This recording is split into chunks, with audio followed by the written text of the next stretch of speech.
Amigos, continuemos então falar sobre aquilo que Jesus nos deixou, que foi colocado para todos nós termos conhecimento da realidade. E como Jesus falou, o mais importante foi amar o próximo como a si mesmo. Bom, então os fariseus, ao se retirarem, decidiram entre si comprometê-lo em suas palavras. Juntaram-se aos herodianos para lhe dizer: Senhor, sabemos que sois verdadeiro e que ensinais o caminho de Deus pela verdade, sem considerar a quem quer que seja, pois não discriminais a ninguém entre os homens. Dizei-nos então, qual a vossa opinião sobre o seguinte: devemos ou não pagar o tributo a César?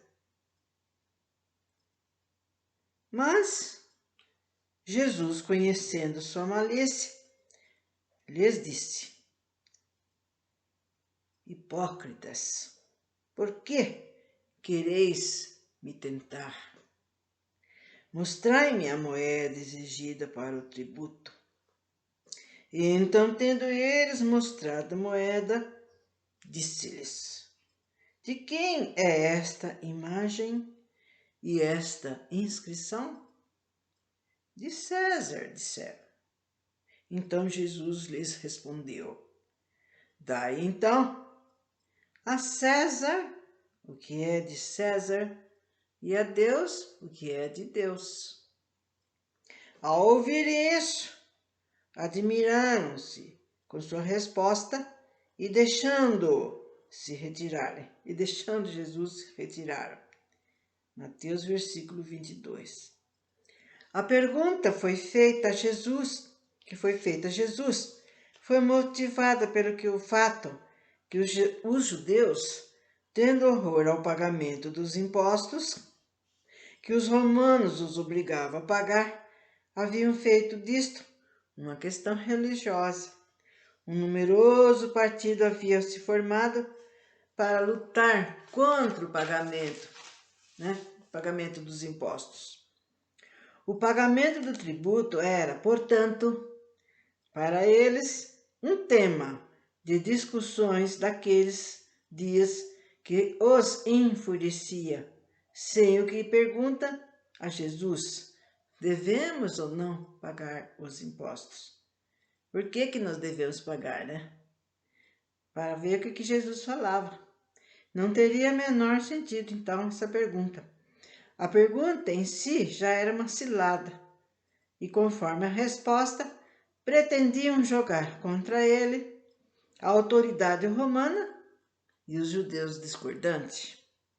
Mas Jesus, conhecendo sua malícia, contornou a dificuldade, dando-lhes uma lição de justiça, mandando que se dê a cada um o que se deve. Este ensinamento, dai a César o que é de César, não deve ser entendida de uma maneira ilimitada e indiscutível. Neste, como em todos os ensinamentos de Jesus, há um princípio geral, resumido sobre forma prática e usual, extraído de uma situação particular.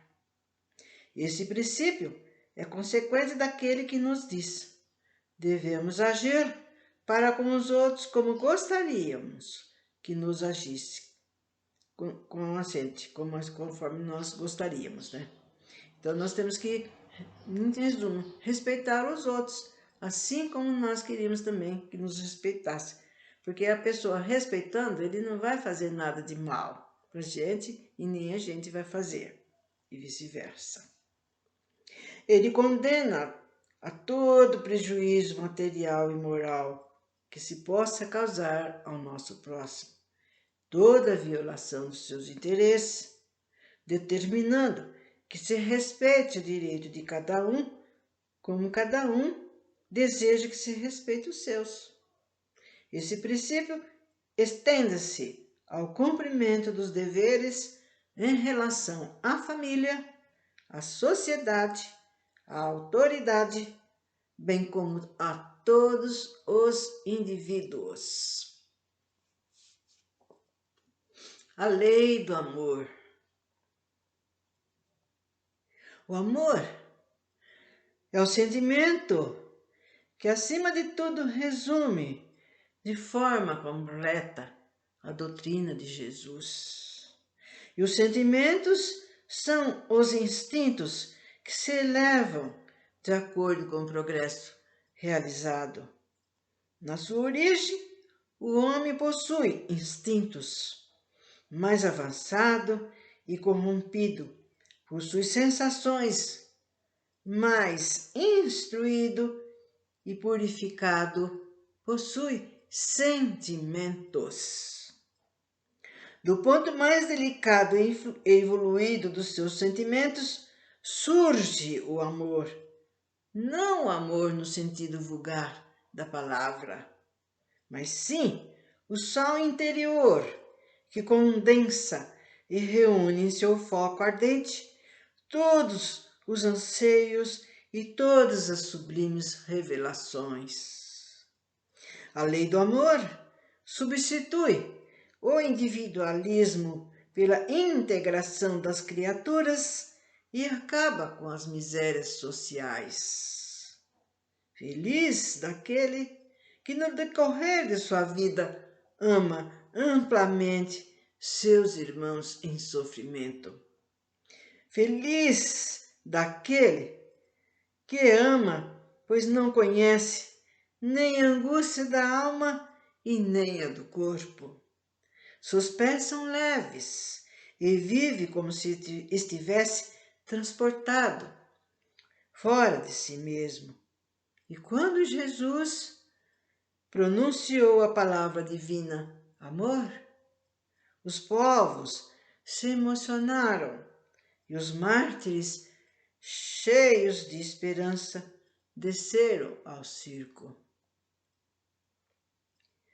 O Espiritismo, por sua vez, vem pronunciar uma segunda palavra do alfabeto divino.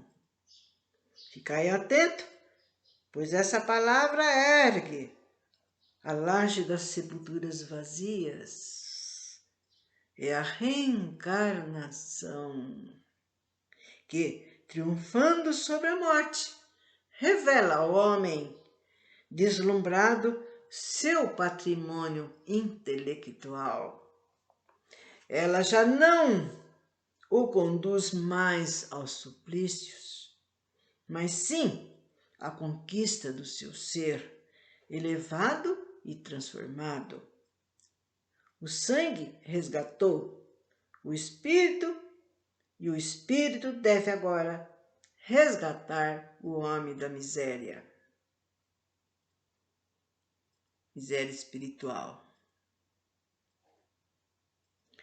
Disse-lhes eu que na sua origem o homem possuía apenas instintos e aqueles em que o instinto domina está mais próximo do ponto de partida do que de chegada. Para alcançar a meta a que o homem se destina, é preciso vencer os instintos, aperfeiçoando os sentimentos, ou seja, melhorando-os, sufocando os germes latentes da matéria. Os instintos são a germinação e os embriões dos sentimentos e trazem consigo o progresso, assim como a semente contém em si uma árvore. Os seres menos avançados são aqueles que, libertando-se pouco a pouco de sua crisálida, estão escravizados aos seus instintos.